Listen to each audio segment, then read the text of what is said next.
Cinderella was now 75 years old, after a fulfilling life with the now passed away prince. She sat happily in her rocking chair, watching the world go by from her front porch, with a cat named Alan for companionship. One sunny afternoon, out of nowhere the fairy godmother appeared. "Cinderella," said the fairy godmother, "what are you doing here after all these years?" Cinderella replied, "Fairy godmother, what are you doing here?"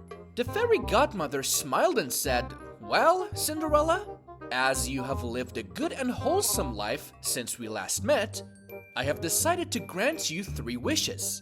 Is there anything for which your heart still wants?" Cinderella was overjoyed, and after some thoughtful consideration, she quietly uttered her first wish. "I wish I was wealthy beyond comprehension." So instantly, her rocking chair turned into solid gold. Cinderella was stunned, but Alan, her old cat, jumped off her lap quivering with fear. "Oh, thank you, fairy godmother," Cinderella exclaimed. The fairy godmother replied, "It's the least I can do. What does your heart desire for your second wish?" So Cinderella looked down at her frail body and said, "I wish I were young and full of beauty and youth again."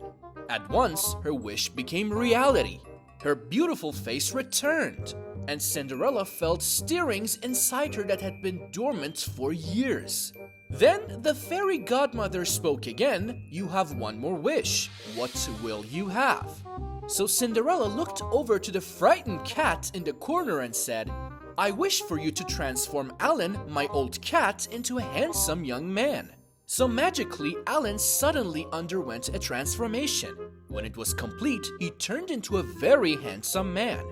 The fairy godmother smiled and said, "Congratulations, Cinderella, enjoy your new life." And with a blazing shock of bright blue electricity, she was gone. For a few moments, Alan and Cinderella gazed into each other's eyes. Cinderella sat breathless because Alan became the most handsome boy she had ever seen. So Alan walked over to Cinderella, who was still seated in her rocking chair, and held her close in his strong, youthful arms. He leaned in close to her ear, whispering softly, his warm breath blowing through her golden hair, and said, "I bet you regret having me nurtured now, don't you?"